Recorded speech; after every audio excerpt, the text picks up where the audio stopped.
ask you all, if you do win tonight's game against the Rays, you'll definitely be playing in Game 4 in Boston on the Boston Marathon Monday. And this is the first time since the pandemic began that the Boston Marathon will take place. And also, there's the tragic date of the Boston Marathon. So there's a chance we wear the yellow uniforms? Well, what does this mean to you all, basically, is I what don't they know. wanted to know. I mean, it's getting ahead of ourselves, but actually I was talking to Kike about it, how special that day is early in the season, what it means to everybody in the area. Obviously, we know what happened in 13, right? But as a player, it was great. It was a great day. Just walking to Fenway and be part of it. The fact that Tito always put me to play, I always play that 11 a.m. game to rest the horses of the team. It was cool because I will get 4 at-bats regardless. But it's a special day for everybody. And, yeah, I mean, that's the goal, right? To play 2 at home. And it should be a very special day for us. Thank you. Other questions? In the 4th row. Alex, buenas tardes.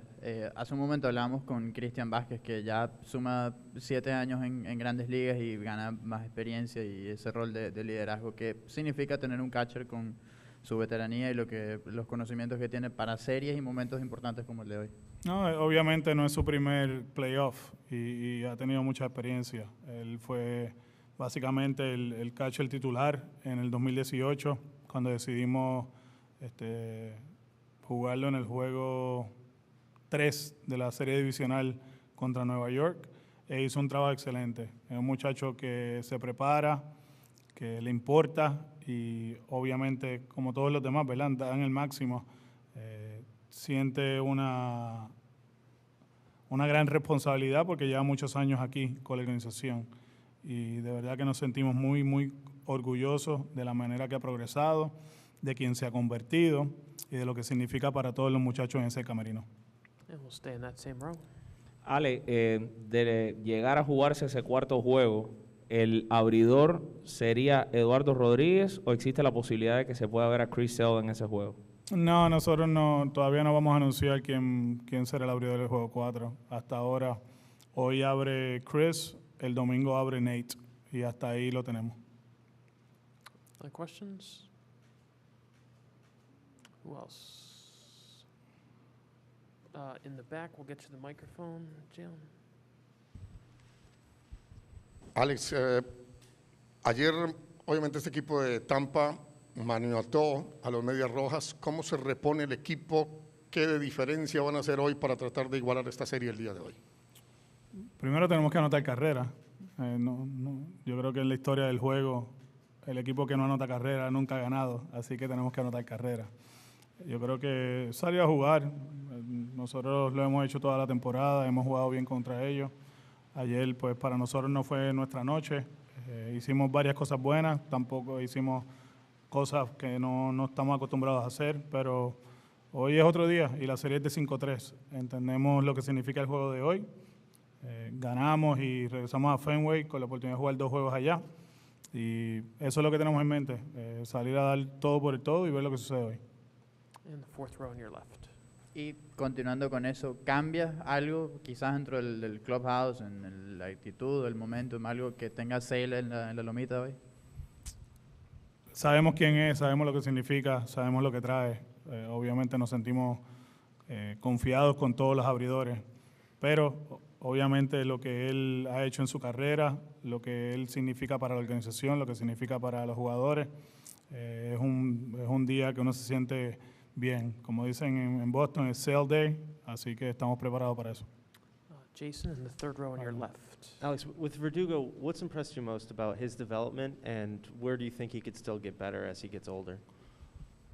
I think Alex learned a lot this season, the grind of 162, and he did an amazing job, especially late in the season. There was a rough patch there, I think it was in August, if I'm not mistaken, right? And he struggled against lefties this year. But towards the end, yesterday he put some great at-bats against against the lefty, and he's been a lot better lately. He will hit for power with time. I think those doubles are going to turn into home runs, as long as he doesn't try. You know, we've been through a pass before, right, with some players. So you know, we like the fact that he can hit doubles, he can hit for average. We can hit him anywhere in the lineup. I think he settled down actually hitting where he's at now, and that started in Buffalo.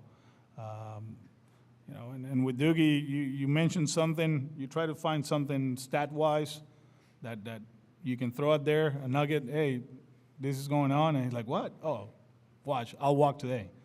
And he's been able to control the at-bats, and it's been a joy to watch. I think, you know, physically he's going to get better. He's going to get stronger.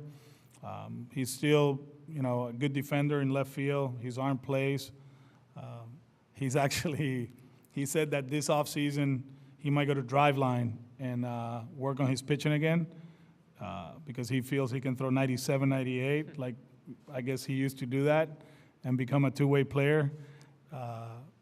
We're like, no, you're not doing that. You're actually getting better physically, and you know, you're going to take care of yourself and be ready for spring training. But it's a joy to manage. He's a great kid. He's very passionate about it, and like I said in spring training, he knows himself offensively. You know, he knows his swing. You know, obviously the fact that Timmy knows him from the LA days, it helps. But he knows his checkpoints, and he makes adjustments in the fly, and it's been cool to manage him.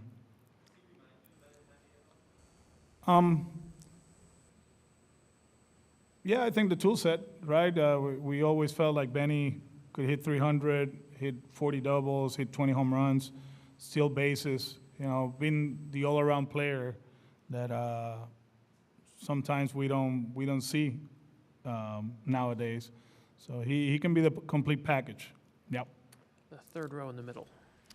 Alex, for years we've seen bullpens with very defined roles, an eighth inning guy, a ninth inning guy. The Rays have done it much differently. They don't have a defined closer. Guys could get up at any inning at any time. Obviously it's worked for them. What do you think of that approach, and do you think we could see that sort of thing happening more and more in baseball? I believe so, but I think at the end, you know, it was funny last year, obviously, watching from afar, you know, and they had their starters and they had their closer at one point, right? And I do believe this year, you know, at one point in the season, they had their structure. It just, you know, they have so many guys that they move around, right? That one week you have a set of pitchers, and then the next week you have another one, you know, and that's the flexibility they have roster-wise. But I do believe Cashy has structure over there. You know, and you know, like right now, for us, we had structure early in the season. Just happened that, you know, some guys struggle and then got hurt, and this is where we at right now. But as a manager, you want as many weapons as possible. You try to mix and match and see which pockets are good for this guy and that guy, trying to maximize their talent. But I still believe, you know, there's weight in those last 3 outs of the game, you know, and we as managers, we like structure. We do.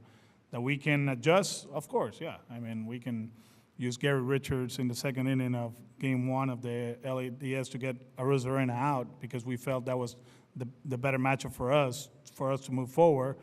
Is it comfortable? No, it's not, you know, but we can adjust, and you know your guys, you know your weapons. I think October is a lot different than in regular season. You get the off days, and that really helps, you know, to be creative and be more aggressive.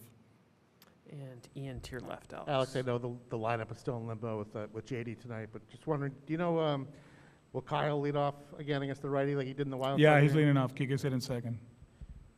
And Rafi's hitting third. Xander is hitting fourth, and then we'll go from there. And what have you seen? I know Kike was so hot before he went down. Kind of what have you seen from him since he came back? Think he's been able to get back on that same groove yet, or is he still kind of looking for his swing? It's about controlling the strike zone. When he's really good, really hot, he's not expanding in hitters counts. We knew that early, in the season. We saw that, and sometimes he gets to 2-0, 3-1, and what we want to do in those counts. Obviously he can do damage, but at the same time, he has to be in certain areas. You cannot expand because they throw a fastball.